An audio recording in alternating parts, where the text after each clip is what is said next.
Lord అండి. హల్లెలూయా. దేవునికే మహిమ కలుగును గాక. మరి ఈ రోజు వాక్యంలోనికి వెళ్ళే ముందు చిన్న ప్రార్థన చేసుకుందామండి. పరిశుద్ర గొప్ప దేవా, నీకు స్తోత్రం, స్తుతి, మహిమ, ఘనతయు ప్రభావం చెల్లించుకుంటున్నాం రాజా. ఈ రోజు మాకిచ్చిన ఈ వాక్యంలో నుండి ప్రభావం మేము నేర్చుకున్నటకు, దాన్ని బట్టి జీవించుటకు మాకు సహాయం చేయమని అడుగుతూ నజరుడైన యేసు ప్రభు నామంలో ఈ ప్రార్థనతో అడిగి వేడుకుంటున్నాం తండ్రి. ఆమేన్, ఆమేన్. హల్లెలూయా. ప్రైజ్ లార్డ్ అండి. మరి ఈ రోజు దేవుడు మన కోసం ఇచ్చిన వాక్య ధ్యానం ఏంటిదంటే లూకాసు వార్త 17వ అధ్యాయము 11వ వచనం నుండి 16వ వచనం వరకు అండి. మరి ఈరోజు దేవుడు మనకు చెప్తున్న మాట నుండి మనం నేర్చుకోవాల్సిన గొప్ప సత్యాలు ఏంటి, దీని నుండి పరిశుద్ధాత్మ దేవుడు మనకి ఏం నేర్పిస్తున్నాడో మనం చూద్దామండి. ఇదిగోండి, మరి 10 మంది లెప్రసీ అంట. 10 మంది లెప్రసీ అంటే కుష్ఠివ్యాధి ఉన్న 10 మంది ఏ రీతిగా స్వస్థపరచబడ్డారు అనేది లూకాసు వార్తలో మరి 17వ అధ్యాయంలో 11వ వచనం నుండి 16వ వచనం వరకు రాయబడిందండి. కుష్ఠివ్యాధి అది చాలా భయంకరమైన వ్యాధి అండి. నిజంగా చెప్తున్నాను, అది ఎంత భయంకరమైన వ్యాధి అంటే ఆ వ్యాధి ఉన్న వారిని మరి ఎవరు కూడా తాకరటండి. ఎలా తాకరు అంటే వాళ్ళకి తాకితే ఎక్కడ వాళ్ళకు కూడా వచ్చేస్తుందనే భయంతో తాకరండి. అందుకోసమని అలాంటి వాళ్ళని ఇంకా ఇప్పుడు ప్రజెంట్ సిచ్యువేషన్లో మన ఫ్యామిలీలో ఉన్నారా లేదా తెలియదు, కానీ ఇప్పుడైతే మనం అడుక్కునే వాళ్ళ మధ్యలో అసలు వాళ్ళు కనిపించరు, ఎక్కడెక్కడో ఉంటారు, మనతో పాటు సహవాసం చేయరు. కానీ పాత నిబంధనలో మాత్రం వారిని ఏం చేసేవారంట అండి, ఊరి పొలిమేరలలో అంటే ఊరి బయట వెలివేసేవారంట.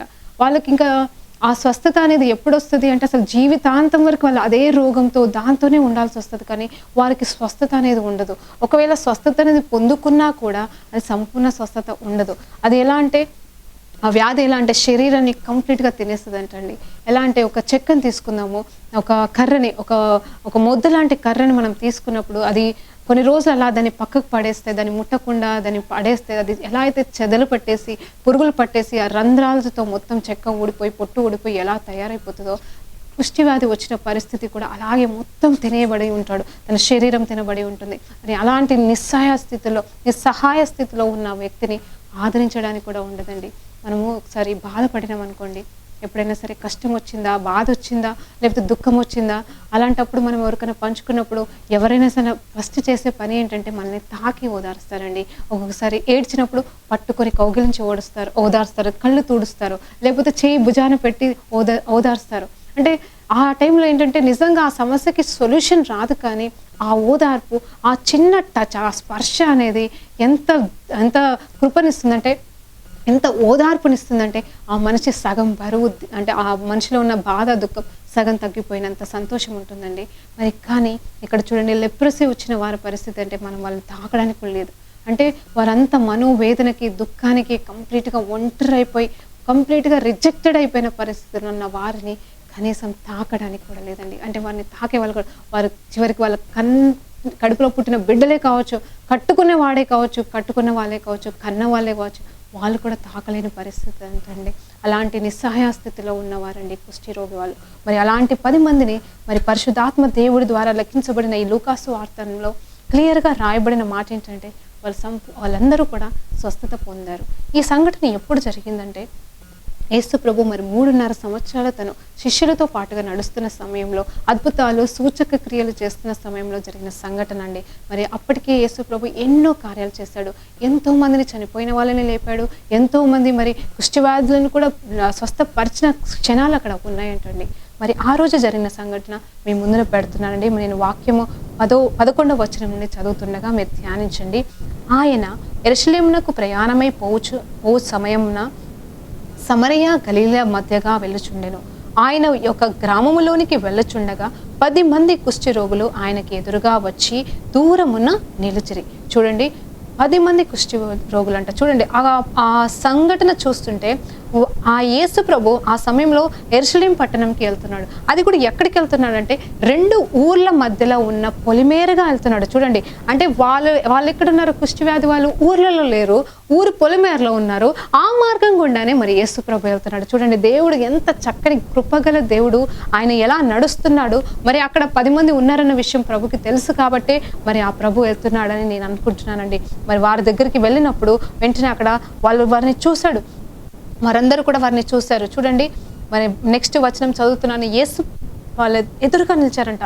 అంటే గ్రామంలోకి వెళ్ళుచుండగా ఆ 10 మంది కుష్ఠవ్యాధి వాళ్ళు యేసు ప్రభుని చూసి దూరంగా నిల్చొని ఉన్నారంట. నిల్చొని అడుగుతున్నారంట, యేసు ప్రభువా మమ్మల్ని కరుణించుమని కేకలు వేసిరంట. చూడండి, ఆయనను చూడంగానే మమ్మల్ని కరుణించుమని, అంటే యేసు ప్రభు గురించి వారు వింటున్నారు. యేసు ప్రభు ఎలాంటి వారో, మరి వారి ఊర్లలో, వారి చుట్టుపక్కల ఊర్లలో జరుగుతున్న సంఘటనలు వీరికి తెలుసు కాబట్టి ఈ 10 మంది కుష్ఠవ్యాధి ఉన్నవారు ఏక మనసుతో, ఏక హృదయంతో, అన్నిటికంటే ముఖ్యంగా విశ్వాసం అండి. నిజంగా వీరికి విశ్వాసం ఉంది. ఎలాంటి విశ్వాసం ఉందంటే విన్న విశ్వాసం. వినుట వలన విశ్వాసం అంటారు కదండి. వినుట వలన విశ్వాసం. వీరు ఎలా అంటే పలానా యేసు ప్రభు అంట పలానా ఊర్లోకి వెళ్ళి అద్భుతాలు చేస్తున్నాడు, సూచక క్రియలు చేస్తున్నాడు, చచ్చిపోయిన వాళ్ళని లేపుతున్నాడని వీరు విన్నారండి. వీరు విన్న వారు యేసు ప్రభు ఎప్పుడైతే ఊర్లోకి వచ్చాడో, అంటే వారి దగ్గరకు వస్తున్నాడని గ్రహించారో దూరంగా నిల్చుండి వెంటనే వాళ్ళు అడుగుతున్నారండి. చూడండి, వారు 10 మంది ఉన్నారు అక్కడ. 10 మంది కుష్ఠరోగి వాళ్ళు చూస్తే అక్కడ మరి ఏ ఊరు పొలిమేరలో ఉన్నారంటే సమరయ ఊరు పక్కన, అలాగనే మరి గలీలియా ఊరికి మధ్యలో ఉన్నారంట. అంటే ఆ 2 ఊర్లకు సంబంధించిన కుష్ఠవ్యాధి వాళ్ళందరూ ఒక దగ్గర ఉన్నట్టుగా నాకు అర్థమవుతుందండి.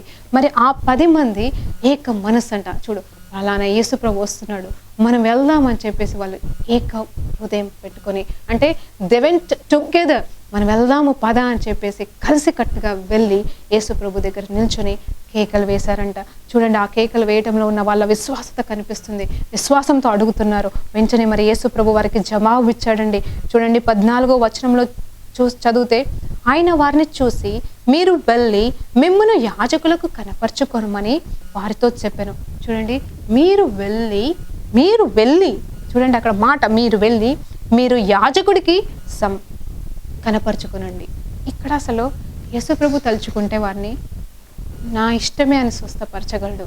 మరి ఎంతో మందిని మాట ద్వారా స్వస్థపరిచిన దేవుడు, ముట్టి స్వస్థపరిచిన దేవుడు, మరి ఎన్నోసార్లు పరిశుద్ధాత్మ దేవుని సహాయంతో దేవుడు ఎన్నో రకాలుగా భిన్నంగా, అంటే ఒక మార్గంలో కాదు, ఆయన అద్భుతమైన రీతిలో ఒక్కొక్కరిని ఒక్కొక్క రీతిగా స్వస్థపరచాడండి.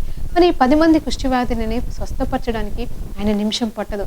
కానీ ఆయన చెప్తున్న మాట ఏంటంటే, ఇక్కడ వెళ్ళి యాజకుడికి, ప్రధాన యాజకుడికి కనపరుచుకోమని చెప్పేసి ఒక మాట చెప్పాడండి.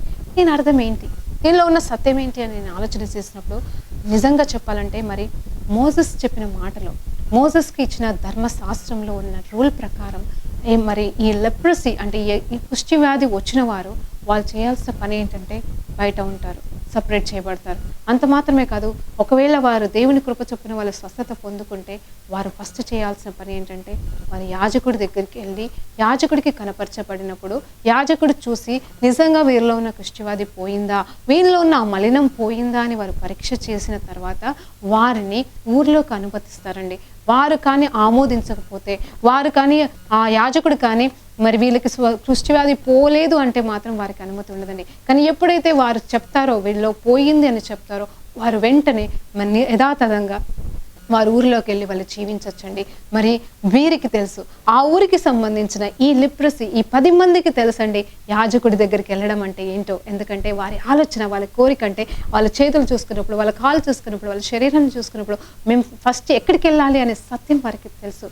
నిజమైన మోసెస్ ధర్మశాస్త్రాన్ని పాటిస్తున్న దినాలు కాబట్టి మరి ఆ టైంలో వాళ్ళు ఫస్ట్ వెళ్ళాల్సింది. కుష్ఠవ్యాధి పోగానే పరిగెత్తుకుంటూ ఊర్లోకి వెళ్ళే పర్మిషన్ వాళ్ళకి లేదు, వాళ్ళ భార్య దగ్గరికి వెళ్ళే పర్మిషన్ లేదు, వాళ్ళ భర్తల దగ్గరికి వెళ్ళే పర్మిషన్ లేదు, కానీ యాజకుడి దగ్గరికి వెళ్ళాలని వారికి తెలుసండి.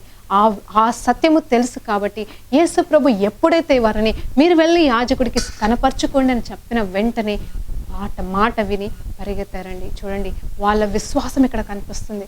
ఎంత గొప్ప విశ్వాసం, ఎంత గొప్ప విశ్వాసం అండి వీళ్ళది. ఆ విశ్వాసం వారిని ఏం చేసింది నెక్స్ట్ వచనంలో చదువుదామండి. ఆయన వారిని చూసి మీరు వెళ్ళి మిమ్మల్ని యాజకులకు కనపరుచుకోండి అని వారితో చెప్పాను.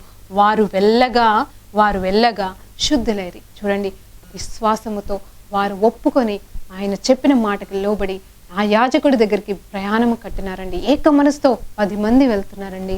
ఆ మార్గములోనే వెళ్ళుచుండగానే శుద్ధులైపోయారండి. హల్లెలూయా, దేవునికి మహిమ కలుగును గాక. ఎంత గొప్ప ధన్యత, ఎంత గొప్ప స్వస్థత, ఎంత గొప్ప కార్యము వీరి జీవితంలో యేసు ప్రభు మాట ద్వారా పొందుకున్నారు. వాళ్ళు కానీ నమ్మకపోతే ప్రభువా మేము అక్కడికి వెళ్ళాలా, ఎందుకు వెళ్ళాలి అని ప్రశ్నించలేదు. ఎందుకంటే యేసు ప్రభు గురించి తెలిసిన వారండి వీరు. మనం కూడా ఎన్నోసార్లు యేసు ప్రభుని కొన్ని విషయాలు అడిగినప్పుడు కొన్ని జరుగుతాయని తెలుసు, ఆయనను అడిగితే ఖచ్చితంగా నెరవేర్చబడతాయని తెలుసు, కానీ మనం విశ్వాసంలో పడిపోతాం. మనం నమ్మలేకుండా ఉండి అవునా కాదా అనుకుంటూ మనం అలాగే ఉండిపోతాము. మనకి రావాల్సింది మనం పొందుకోకుండా వేస్ట్ అయిపోతున్నాం. కానీ ఇక్కడ మాత్రం వీళ్ళు లోబడ్డారు ఐక్యముతో. ఎంత ఐక్యత అంటే కలిసికట్టుగా కేకలు వేశారు, కలిసికట్టుగా మరి వెళ్ళారు, స్వస్థతను పొందుకున్నారండి. మరి తర్వాత జరిగిన మాటల్లోకి వెళ్ళిపోదాం. మరి ఇక్కడతో మనం ఆగడానికి లేదు, ఇక్కడ ఇంకా గొప్ప సత్యాలు ఉన్నాయి. ఇంకా మరి మీరు ధ్యానించండి, మీకు తెలుస్తుంది. మరి వారిలో ఒకడు, చూడండి 15వ వచనం చదువుతున్నాను. వారిలో ఒకడు తనకు స్వస్థత కలిగిట చూసి గొప్ప శబ్దముతో దేవుని మహిమపరచుచు తిరిగి వచ్చి ఆయనకు కృతజ్ఞతాస్తుతులు చెల్లించుచు ఆయన పాదముల యొద్ద సాగిలపడెను. వాడు సమరయుడు. చూడండి 10 మంది స్వస్థత పొందుకున్నారని రాయబడుతుంది అక్కడ బైబిల్లో. తర్వాత మరి ఒక్కడు తిరిగి వస్తున్నాడంట. వాళ్ళు వెళ్తున్నారు అంటే వాళ్ళు అప్పటికీ యాజకుడి దగ్గరికి వెళ్ళాల. వాళ్ళు మార్గంలో ఉన్నగానే వారిలో ఉన్న కుష్టి వ్యాధి పోవడం చూసిన 10 మంది చూశారు, కానీ ఒకడు మాత్రం వెంటనే వెనక్కి తిరిగి వచ్చాడు. ఎందుకు వచ్చాడు అంటే తన లోపల ఉన్న సంతోషం ఎక్కడికి లాక్కొచ్చిందంటే తను స్వస్థపరిచిన యేసు ప్రభు దగ్గరికి లాక్కొచ్చింది. అక్కడితో ఆగకుండా ఆయన గొప్ప స్వరముతో అరుస్తూ కేకలు వేస్తూ సంతోషంతో దేవుని మహిమపరుస్తూ వచ్చి దేవుని దగ్గర కృతజ్ఞతాస్తుతులు అర్పిస్తున్నాడంట. అప్పుడు యేసయ్య ఆయన చూసి ఒక మాట అన్నాడంట. చూడండి 10 మంది శుద్ధులు కాలేరా అని అడుగుతున్నాడంట. నీవు తప్ప మరి వేరే వాళ్ళు ఎందుకు రాలేదు అని ప్రశ్నిస్తున్నాడంట. మరి చూడండి యేసుప్రభుకు తెలీదా మిగతా వాళ్ళు స్వస్థ పొందుకున్నారని? తెలుసు. మరి మిగతా వాళ్ళు శుద్ధులు కాలేరన్నా తెలుసు. స్వస్థత పడ్డారని దేవుడికి తెలుసు, కానీ ఆయనను అడుగుతున్నాడు. చూడండి ఇక్కడ ఈ 2 రకాల మనుషులని చూస్తున్నామండి. 9 మంది గురించి మరి ఒక్క వ్యక్తి గురించి మనము క్లుప్తంగా ధ్యానిద్దామండి. పరిశుద్ధతతో ముందుకు సాగడం కంటే ఎక్కువగా నిజమైన యథార్థతతో ముందుకు సాగడం గొప్ప విషయం అటండి. చూడండి ఇక్కడ 9 మంది స్వస్థపరచబడినారు, యాజకుడి దగ్గరికి వెళ్ళారు, తర్వాత వాళ్ళ కుటుంబం దగ్గరికి వెళ్ళిపోయి ఉంటారు. 100% యాజకుడు పర్మిషన్ ఇచ్చేశాడు. కానీ ఈ ఒక్క వ్యక్తి తిరిగి వచ్చి యేసు ప్రభుతో సహవాసంలోకి వెళ్ళిపోయాడండి. ఎంత చక్కని మాట పొందుకున్నాడు, ఎంత గొప్ప దీవెన పొందుకున్నాడు అంటే తర్వాత వాక్యంలో చూస్తే ఈ అన్యుడు తప్ప వేరేవాడు ఎవరూ లేరా నన్ను మహిమపరచబడడానికి అని చెప్పేసి అడుగుతున్నాడు. అంత మాత్రమే కాదు, నీవు లేచి పొమ్ము, నీ విశ్వాసము నిన్ను స్వస్థపరచని వారితో చెప్పాను. చూడండి, నీ విశ్వాసము నిన్ను స్వస్థపరచను. ఇక్కడ ఒక క్వశ్చన్ వచ్చిందండి నాకు. ఏంటంటే ఆల్రెడీ స్వస్థపరచబడ్డాడు, మరలా స్వస్థత ఏంటి? ఆల్రెడీ స్వస్థత 10 మందికి ఇచ్చాడు కదా దేవుడు. మరి ఇక్కడ వచ్చి మళ్ళీ నీ విశ్వాసము నేను స్వస్థపరచమని చెప్పడంలో దీవెనేముంది? ఒక్కటైతే పొందుకున్నాడు, కృప సవాసము. ప్రశ్నిస్తున్నాడు, మాట్లాడుకుంటున్నారు, దేవునితో మాట్లాడుతున్నాడు ఆ కుష్ఠవ్యాధి. కానీ ఇక్కడ చూస్తే గొప్ప సత్యం ఉందండి. అది ఆ కుష్ఠవ్యాధి మొట్టమొదటగా వెళ్ళి తన భార్యని తాకలేదు, తన భర్తని తన పిల్లల్ని తాకలేదు, కానీ తన మొదటి స్పర్శ దేవుని పాదాల దగ్గర పడిపోయాడండి. దేవుని పాదాలని తాకాడు, దేవున్నే తాకాడు, దేవుణ్ణి ఆకట్టుకున్నాడు, దేవుని దగ్గరికే వచ్చాడు, ఆ యేసు ప్రభు కృపని అనుభవించాడు. అంత మాత్రమే కాదు, ఎప్పుడైతే ఆయన కృతజ్ఞతతో వచ్చాడో యేసు ప్రభు సంతోషించి తనకు ఇంకొక వరం ఇచ్చాడండి. ఇంగ్లీష్ బైబిల్లో ఏమని రాయబడిందంటే, your faith has made you whole. ఇక్కడ నేను ఆపేస్తానండి. ఇక్కడ కొంచెం ధ్యానించుకుందాం. ఏంటంటే అసలు కుష్ఠవ్యాధి వచ్చిన వాళ్ళ పరిస్థితి, శరీరాన్ని గమనిస్తే ఎక్కడ పడితే అక్కడ చిల్లులు పడినట్టుగా ఉంటుంది వాళ్ళ శరీరం. అంటే హోల్, HOLE, రంధ్రాలుగా ఉండిపోతుంది. కానీ ఇక్కడ చూస్తే వాక్యం చెప్తుంది, ఇంగ్లీష్ బైబిల్లో క్లియర్గా రాయబడింది, హోల్ అంటండి, కంప్లీట్, పరిపూర్ణత. అంటే WHOLE, సంపూర్ణత. ఒక్కసారి ధ్యానించండి. 9 మంది వెనక్కి వెళ్ళినారు, వాళ్ళకి హీలింగ్ వచ్చిందంటే ఆన్ ద స్పాట్ వాళ్ళ కుష్ఠవ్యాధి స్ప్రెడ్ అవ్వడం అనేది ఆగిపోయింది, కుష్ఠవ్యాధి వాళ్ళలో లేదు. కానీ వారిని తినివేసిన, నేను మొదట్లో చెప్పాను కదా, చెక్కలు ఎలా అయితే మూలకు పడిస్తే రంధ్రాలు పడిపోతాయో వాటిని హీల్ చేయడానికి పెయింటింగ్సో లేకపోతే కవరింగ్సో చేయొచ్చేమో, కానీ ఈ శరీరాన్ని బాగుపరచడానికి మాత్రం వేరే మార్గం లేదు. అంటే ఆ శరీరం తిరిగి రాదు. ఆ రంధ్రపడిపోయిన అవయవాలు ఎక్కడెక్కడైతే పాడైపోయినాయో అవైతే తిరిగి రావు. ఆ 9 మందికి రాలేదండి. కానీ తిరిగి వచ్చి కృతజ్ఞతలు చెప్పిన ఈ వ్యక్తికి మాత్రం సంపూర్ణంగా తిరిగి తన శరీరం తిరిగి మొత్తం సమకూర్చబడిందంట. And he has been made whole అని క్లియర్గా ఇంగ్లీష్ బైబిల్లో చెప్తుంది. అంటే రంధ్రాల పడిన జీవితము సంపూర్ణమైన శరీరంగా మార్చబడింది. రంధ్రాలతో ఉన్న ఆ శరీరము సంపూర్ణమైన మహిమ గల శరీరంగా. అసలు కుష్టి వ్యాధి అసలు అతన్ని చూస్తే ఎలా అనిపిస్తుందటండి అంటే, ఇంకా అసలు అతన్ని చూస్తే ఇంకెప్పుడైనా కుష్టి వ్యాధి వచ్చిందా అతనికి, అసలు కుష్టి వ్యాధి ఉన్నవాడేనా, మొన్నటిదాకా కుష్టి వ్యాధితోనే ఉన్నవాడా అన్నంతగా కంప్లీట్గా స్వస్థత పొందుకున్నాడంట. అంటే ఏ మచ్చ కానీ ఏ డాలు కానీ ఏమీ లేకుండా సంపూర్ణంగా స్వస్థత పొందుకున్నాడంట అండి. చూడండి, మన జీవితాల్లో కూడా మనం ఏం చేస్తాం తెలుసా? పాపంలో పడిపోయినప్పుడు, అయ్యో దేవా నేను పాపం చేశాను, నేను తప్పు చేశాను. అవునండి, ఇక్కడ కుష్ఠవ్యాధిని పాపంతో పోల్స్తున్నారు దైవజనులు చాలామంది. నేను కూడా ఈరోజు అదే చెప్పాలనుకుంటున్నాను. పాపం అనే కుష్ఠవ్యాధి మనలో ఉన్నప్పుడు మనం తెలిసి అర్థం చేసుకునే, దేవా పొరపాటు అయిపోయిందని మనం దీన మనసుతో యేసు ప్రభు దగ్గరికి వెళ్ళినప్పుడు ఆయన తన రక్తంతో మనల్ని కడుగుతున్నాడండి, స్వస్థపరుస్తున్నాడు. కానీ మిగతా 9 మందిని ఏ రీతిగా అయితే స్వస్థపరిచాడో, మరి క్షమించాడో, ఆ రీతిగానే మనల్ని క్షమిస్తున్నాడు. కానీ మనం ఎప్పుడైతే ఈ 10వ మనిషి వలె, ఈ చివరి మనిషి వలె కృతజ్ఞతాస్తుతులు చెల్లిస్తామో, దేవుడు మనల్ని సంపూర్ణంగా ఎలాంటి జీవితం ఇస్తాడంటే, అసలు పాపమే చేయలేదు ఇంకా, మరి నీ ఇంకా పాప జీవితంలోనికి నువ్వు వెళ్లకుండా మనకి సహాయం చేయడానికి పరిశుద్ధాత్మనిచ్చి ముందుకు నడిపిస్తాడండి. మరి మొదటి 9 మంది కోల్పోయినది ఏంటి అంటే, వారు సంపూర్ణ స్వస్థత పొందుకోలేకపోయినారు. హీలింగ్ అయితే పొందుకున్నారు, కానీ సంపూర్ణం కాదు. అంటే వారు ఇంకెన్ని సంవత్సరాలు జీవిస్తారో, వారు జీవించినంత కాలం కూడా వారి శరీరము వారికి జ్ఞాపకం చేస్తుంది, గతంలో నేను కుష్ఠవ్యాధి ఉంది నాకు. వారిని చూసిన వారికి కూడా కనిపిస్తూ ఉంటుంది ఆ కుష్ఠవ్యాధి, ఆ పలానా సమయంలో పలానా సంవత్సరంలో వారికి కుష్ఠవ్యాధి ఉంది అని ఆ శరీరం వాళ్ళకి జ్ఞాపకం చేస్తుంది. అంటే ఏంటంటే అంటే ఆ జ్ఞాపకాలు ఉండిపోతాయి. మన జీవితంలో కూడా పాత రోత జీవితానికి సంబంధించిన జ్ఞాపకాలు మనలో ఉండకుండా దేవుడు ఏం చేశాడు తెలుసా అండి? అగాధ సముద్రంలో మీ పాపాలని నేను జ్ఞాపకం చేసుకొని వాటిని అగాధంలో పడేస్తున్నానని చెప్తున్నాడు దేవుడు. ఎంత గొప్ప దేవుడు! నువ్వు జ్ఞాపకం చేసుకోకు, నేను జ్ఞాపకం చేసుకొని అంటున్నాడు. కానీ ఇక్కడ చూడండి, 9 మంది దీవెన కోల్పోయారండి. వాళ్ళు యేసు ప్రభు దగ్గరికి తిరిగి వచ్చి కృతజ్ఞతలు చెప్పుంటే 10వ మనిషిలాగా వారు కూడా సంపూర్ణమైన స్వస్థత, సంపూర్ణమైన కంప్లీట్నెస్ని వాళ్ళ శరీరంలో వాళ్ళ ప్రాణాత్మ దేహంలో పొందుకునేవారు. చూడండి, ఈ బిడ్డ పొందుకున్నట్టుగా మనం కూడా పొందుకోవాలండి దీవెన. మరి ఇంకొక మాట నేను చెప్పాలనుకుంటున్నాను. యేసు ప్రభు మన కొరకు రక్తం కార్చాడు, మన కొరకు తన శరీరాన్ని బలియాగం చేశాడు. అంత మాత్రమే కాదు, తను చేసిన గొప్ప కార్యం ఏంటి తెలుసా? పరిశుద్ధాత్మ సహవాసాన్ని మనకిచ్చాడు. ఆ పరిశుద్ధాత్మ దేవుడు లేకుండా మనం ఏమీ చేయలేమంటండి. ఆయనకి కృతజ్ఞతలు చెప్పాలన్నా, ఏమి చేయాలన్నా, ఆయన ఇష్టానుసారంగా జీవించాలన్నా, ఏం చేయాలన్నా కానీ మనకి మాత్రం కృతజ్ఞత మనకి మాత్రం జీవిత విధానం అనేది ఉండదండి. ఆయనతో ఉండాలంటే, ఆయనతో గడపాలంటే, ఇగో 10వ మనిషి ఏం చేశారు తెలుసా? యేసు ప్రభుతో మొట్టమొదటిగా, అంటే అన్ని సంవత్సరాలని స్పర్శలేని మనిషి యేసు ప్రభునే తాకాడండి. తన కోసం ప్రాణం పెట్టబోతున్న యేసు ప్రభునే తాకగలిగిన గొప్ప కరుణామయుణ్ణి తాకగలిగిన శక్తిని పొందుకున్నాడండి.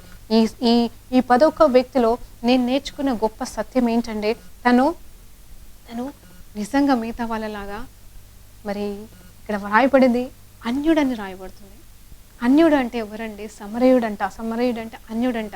అంటే వాళ్ళు ఆ ధర్మశాస్త్రాన్ని పాటిస్తారే కానీ వాళ్ళు ఇంకను అంటే కంప్లీట్గా వాళ్ళు పాటించలేని పరిస్థితి. అంటే వారికి అంతగా తెలియదు.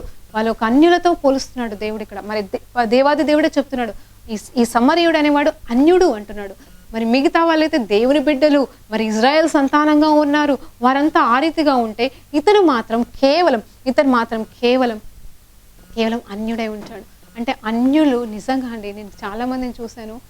ఎంతోమంది క్రైస్తత్వంలో ఉన్నవారు ఏం చేస్తున్నారంటే, క్రైస్తత్వంగా పుట్టినవారు దేవుని బిడ్డలుగా జీవించలేకపోతున్నారు. కానీ అన్యులు ఎంతమంది అయితే దేవుని కృపను పొందుకొని దేవుడి చేత పాప పరిహారం బలియార్థముగా జరిగిన ఆ కార్యంలో మరి నమ్మి రక్షణ పొందుకున్న బిడ్డలు ఎంతోమంది దేవుని కోసం నిలబడుతున్నారు, దేవుని కోసం సాక్షులుగా ఉంటున్నారు.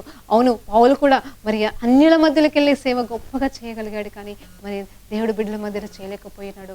మరి ఈ బిడ్డలు కూడా కోల్పోయినారు. కానీ ఈ రీతిగా మనం కోల్పోవడానికి లేదండి. మనకు కావాల్సిందల్లా just stand in to the presence of the Lord. నిత్యము ఆయనతో ఉండాలా, నిత్యము ఆయనకి కృతజ్ఞతాస్తుతులు చెల్లించాలా.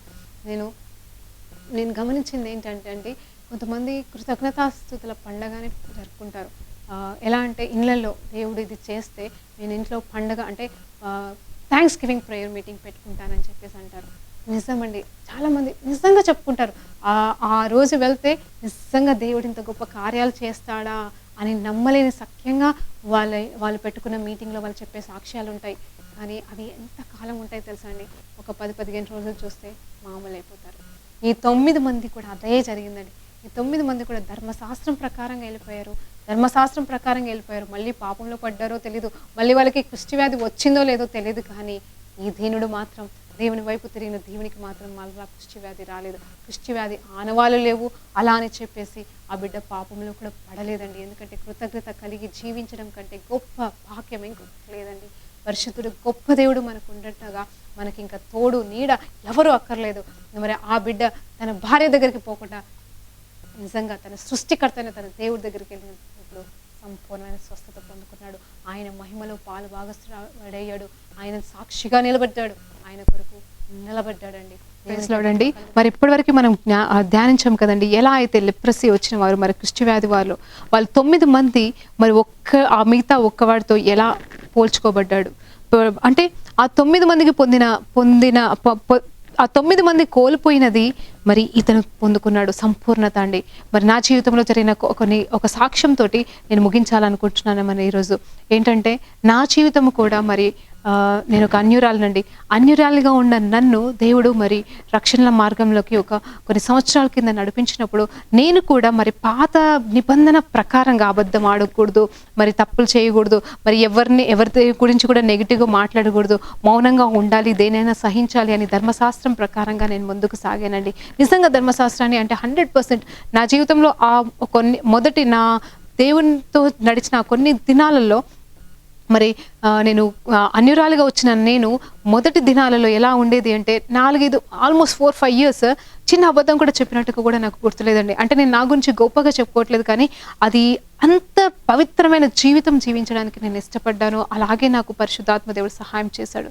కానీ ఒక టైం వచ్చిందండి ఎలాంటి జీవితం జీవించదానంటే నేను క్రైస్తవులను చూసినప్పుడు ఒక మాట అనుకునేదాన్ని, ఎందుకు దేవుని ప్రేమ పొందుకున్న వీరు, దేవుని గురించి తెలిసిన వీరు ఎందుకు పవిత్రంగా ఉండలేకపోతున్నారు, పెద్ద పెద్ద వాళ్ళు ఎందుకు పడిపోతున్నారు, దేవుళ్ళు ఇంతగా తిన వాళ్ళు దేవుని నుండి ఇంతగా వచ్చిన వారు ఎందుకు పడిపోతున్నారని నేను అనుకున్నప్పుడు నేను అడిగాను దేవుని, దేవా ఎందుకు ఇలా అని. వాళ్ళని బట్టి నిజంగా చెప్తున్నానండి, మీరు నన్ను తప్పుగా అపార్థం చేసుకున్నా నాకు బాధ లేదండి. కానీ ఒకటి చెప్పాను, నేను వాళ్ళని కోపించుకునేదాన్ని కూడా.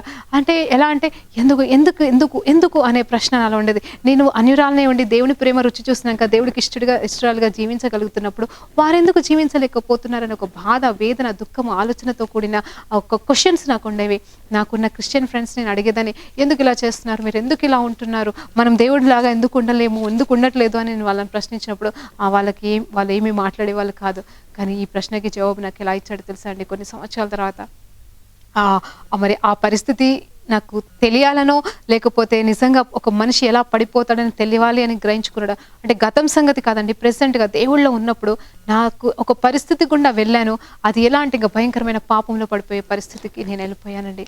అది ఎలా దేవుడు అనుమతించాడా నాకు తెలీదు, నా చేతులారా నేను చేసుకున్నానని కాదు. కానీ ఆ పరిస్థితి తర్వాత నేను దేవుడి దగ్గర కూర్చాడని, దేవా నిజంగా ప్రభా నాకు ఇప్పుడు అర్థమవుతుంది ఎందుకు మనుషులు పడిపోతారో నాకు అర్థమైపోతుంది. అది సొంత శక్తి కాదు, సొంత ఆలోచన కాదు, సొంత జ్ఞానము కాదు, కానీ మనిషి అనేవాడు ఖచ్చితంగా పడిపోతాడు. నీతిమంతుడు 7 మాళ్ళు పడినను లేస్తాడని నీ వాక్యంలో ఎందుకు చెప్పబడిందో ఈరోజు నాకు అర్థమైంది తండ్రి అని నేను క్షమాపణ వేడుకున్నాను. ఆ పడిపోయిన పరిస్థితిని నన్ను లేవనెత్తినాడు. తర్వాత నిజంగా పడిపోయిన వారి కోసము నన్ను సాక్షిగా నిలబెడుతున్నాడండి. నిజంగా అది నిజమైన కృప, అది నిజమైన దేవుని కృప ఉంది. ఆ కృపా సత్య సంపూర్ణుడైతే ఎలా అయితే వచ్చాడో అదే నిజమైన కృపగా ఉంటుండగా దేవుడు నాకు కృపని నేర్పించాడండి. నిజమైన కృప, నిజమైన ధర్మశాస్త్రం గుండా వెళ్తున్న నాకు నిజమైన కృపా సత్యమును గురించి మాట్లాడి నన్ను నడిపించాడండి. అందును బట్టి దేవునికి మహిమ కలుగును గాక. వీరు కూడా అండి 9 మంది యేసు ప్రభుని దగ్గరికి కృతజ్ఞతాస్తుతులు చెప్పడానికి రాకుండా మరి వారు యేసు ప్రభు రక్షణ గురించి తెలియదు కానీ దేవాది దేవుడే దిగొచ్చి వాళ్ళని స్వస్థపరిచినా కూడా దేవుడి దగ్గరికి వెళ్ళలేకపోయారు. కానీ యాజకుడి దగ్గరికి వెళ్ళారు, ధర్మశాస్త్రం వైపు చూశారు, కానీ వారి ముందు కనిపిస్తున్న దేవుని గ్రహించలేకపోయినారు. అందుకే వాళ్ళు సగమే పొందుకున్నారు. మరి ఎవరైతే తిరిగి వచ్చారో, ఒక అన్యుడిగా ఉన్నవాడు తిరిగి వచ్చాడో అతను మాత్రం సంపూర్ణమైన స్వస్థత పొందుకున్నాడండి. మరి ప్రార్థనతో మనం ముగించుకుందాము. మరి ఈరోజు మీరు నేర్చుకున్న దాని నుండి మరి ఒక్కటే నేను అడుగుతున్నానండి, సంపూర్ణత దేవుడిస్తాడండి, సంపూర్ణ స్థితి ఆయన చేస్తాడు. చేస్తాడండి. ఆయన సగం చేసి వదిలిపెట్టే దేవుడు కాదు. సగం చేసి మధ్యలో ఆగిపోతుంది అంటే దానికి కారణం నేను నువ్వేనండి, ఆయన కాదు. ఆయన మొదలుపెట్టిన కార్యం సంపూర్ణమగు వరకు ఆయన విడిచిపెట్టడు. కానీ మనం ఆయనకి అనుమతించాలా, ఆయనకి ఇవ్వాలా, ఆయన చెయ్యాలా. ఆ సంపూర్ణతలోనికి మనం వెళ్ళాలంటే ముందు ఆయన కృపను వేడుకోవాలా, ఆయన వైపు చూడాలా, ఆయనలో ఉండాలా. అన్నిటికంటే ముఖ్యంగా కృతజ్ఞతాస్తుతులు మనం చెల్లించాలా. ప్రార్థన చేసుకుందామండి. పరిశుద్ధ గొప్ప దేవా, నీకు స్తోత్రం, స్తుతి, మహిమ, ఘనతయు, ప్రభావం చెల్లించుకుంటున్నాను రాజా. ఈ రోజు ప్రభా నా తండ్రి నిజమైన కుష్టి వ్యాధి మా పాపమే అని చెప్తూ మాకు నేర్పించిన వాటిని బట్టి స్తోత్రం తండ్రి. ఇదిగో మేము వెనకకి తిరిగి చూడకుండా ముందుకే సాగుటకు నీ కృప వెంబడి కృపను పొందుకుంటూ ముందుకు సాగే కృపను నాకును ఇదిగో వింటున్న ప్రతి బిడ్డకును దయచేసి మమ్మల్ని నడిపించమని అడుగుతున్నాను తండ్రి. ఇక మీదటి ఎన్నడూ పాపం జోలికి వెళ్లకుండా పరిశుద్ధాత్మ దేవుడా నీవే మమ్మల్ని అందరినీ కాచి కాపాడమని అడుగుతూ ఇదిగో తండ్రి ఆ ఒక్కడి వలె ప్రభా అన్యుడైన ఒక్కడి ఏ రీతిగా నీ వైపు తిరిగానోడు నీకు కృతజ్ఞతాస్తుతులు చెల్లిస్తూ సంపూర్ణతను పొందుకున్నాడు. ఆ రీతిగా మా అందరికీ నుండి సంపూర్ణతను దయచేయమని నజరేయుడైన యేసు ప్రభు నామములో ఈ ప్రార్థనంతా అడిగి వేడుకుంటున్నాం తండ్రి. ఆమేన్, ఆమేన్, ఆమేన్. ప్రైజ్ ది లార్డ్ అండి. హల్లెలూయా.